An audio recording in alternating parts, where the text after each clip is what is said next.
No surprise that the Indiana Fever looked best tonight when Caitlin Clark was surrounded by players that don't have an ego, surrounded by players that said, I'm going to be MVP of the WNBA this year. And you see how easy it is when you just let Caitlin play ball and others follow. Finally, after months of doubt, criticism, and endless noise from haters, Caitlin Clark just reminded the world exactly who she is.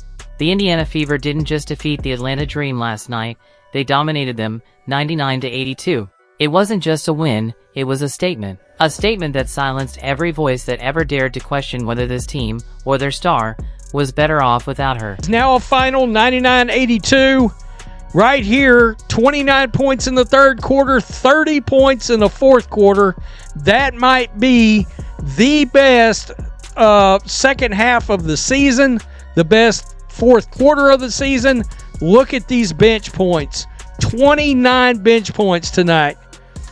And they withstood an absolute barrage by Jordan Canada, who had 26 points in the first. The haters claimed the Fever were better without Caitlin Clark. They said she was too ball dominant, that the team had more balance when she wasn't on the floor. Well, where are they now?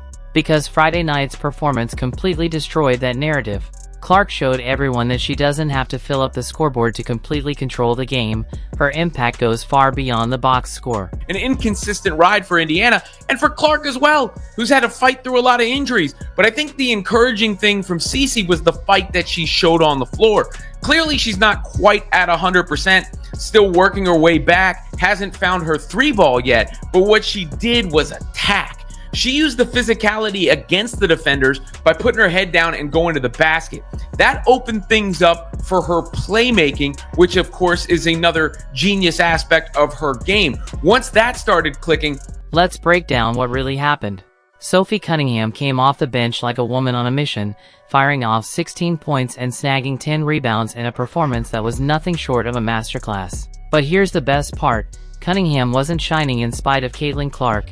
She was shining because of her. The chemistry between the two was undeniable, electric, and it showed in every single possession. Cunningham, folks, this might have been the best Sophie Cunningham game she's played so far for the Indiana Fever.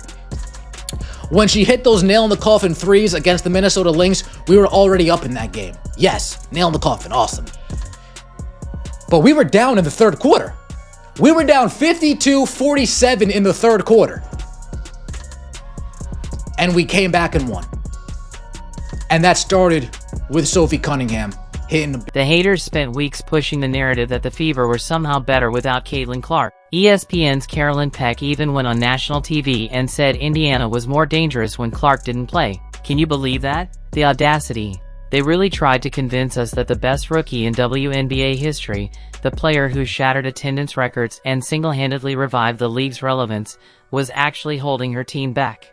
But Friday night? That was revenge, served ice cold. I say that they need Caitlin Clark. I mean, come on, guys. See, this is why you don't listen to ESPN.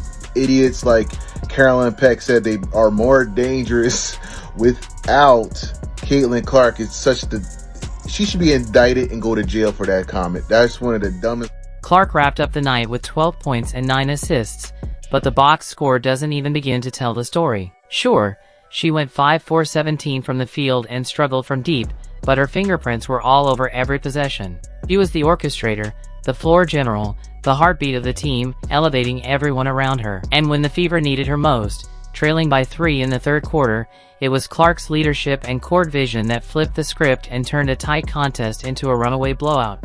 So, the big way they were able to neutralize Caitlin Clark, and I think it was almost an issue with Stephanie White as much as anything, is they were manhandling her. They were manhandling Caitlin Clark early in that game. Like, they had two hands on her. They were fully getting into the we are grabbing her and we don't really care. Like, that was their goal. Their goal was they were out there to maul Caitlin Clark. They had they had absolutely no intention of doing anything. If you're enjoying this, make sure to hit that subscribe button. Now, let's talk about what made this game truly special. It was Sophie Cunningham, coming off the bench like a woman on fire. Oh my goodness, Sophie Cunningham. She came in and torched the Atlanta Dream, going 4 for 5 from 3 and hitting every shot when it mattered most. Her season-high 16 points weren't just luck, they came straight from the spacing and rhythm created by Caitlin Clark's presence. When defenders are scrambling to stop Clark from pulling up from 30 feet, chasing her through screens, and collapsing on her drives, that's when players like Cunningham eat. Let's go right here. Sophie Cunningham, let's check it out. And she's got the long three way downtown. Boom. Way down, boom. So, real nice all-around performance. Second half was great ball tonight. No doubt about it. But Stephanie White let the team cook. But here's what truly made this game special, the chemistry between Caitlin Clark and Sophie Cunningham. You could feel it with every possession. Every time Clark drove and kicked, Cunningham was right there, locked and loaded. Every time the Dream tried to collapse on Clark, she found Sophie wide open for another dagger. This is what happens when you pair elite basketball IQ with teammates who truly understand how to play off each other. The beauty of Sophie Cunningham is that she gets it, she knows her role. She knows that when Caitlin Clark is on the floor, the entire rhythm of the game shifts. As Sophie herself put it, when she's playing with us, we play a different style of basketball. When she's not, it's a different game. That's not a critique, that's basketball intelligence. That's understanding how to unlock your team's full potential. Hey, you know what? It's about dang time, let me tell you that. I have my... Shoot, it's been a second. I just think for the team, you know, we've had a lot of injuries. We've had a lot of movement. When C's playing, it's a whole different team. And when she's back, you know, we got to catch our rhythm. She's a heck of a player, but we got to find ways to get her involved but keep people hot. But, you know, for me, it finally felt good. It felt good. Like I said, my family's here. My sister's my best friends. And so it just felt good to have my family here. So I thought I should... The third quarter was the turning point. With 3:38 left and the Fever trailing 63-60, everything shifted. Indiana locked in defensively, holding Atlanta without a single field goal for the rest of the quarter. They closed the frame on a 4-0 run, then exploded into the fourth with an 11-2 surge to grab an 80-67 lead. From that moment on, it was all Fever, a double-digit domination straight to the final buzzer. But this wasn't just about one player going off. This was about Caitlin Clark's leadership lifting everyone around her. Kelsey Mitchell led the charge with 25 points, while Aaliyah Boston added 19 points and 8 assists. Suddenly, the Fever looked exactly like the team everyone expected at the start of the season. They poured in 59 points in the second half, their highest scoring half of the year, and tied for their best in the last 7 seasons.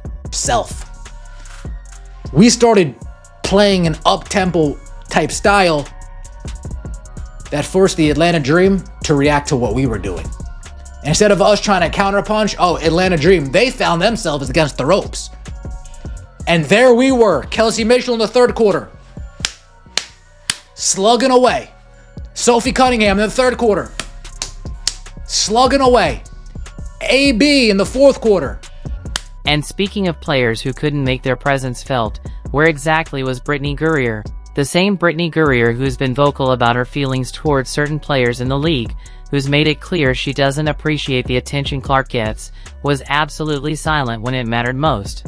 Gurrier managed a measly 10 points and 8 rebounds in a game where her team desperately needed her to step up. She went 4 of 11 from the field and looked frustrated throughout the night, especially when matched up against Aaliyah Boston. For someone who's supposed to be this dominant force in the paint, for someone who's been critical of other players getting attention, she sure didn't do much to earn any attention herself. This is the same Brittany Gurrier who was talking before the game, posting on social media about, "Let's get it," and then proceeded to get completely outplayed by a Fever team that was supposed to be struggling. She's averaging career low numbers this season. 10 points, 5 rebounds, 2 blocks.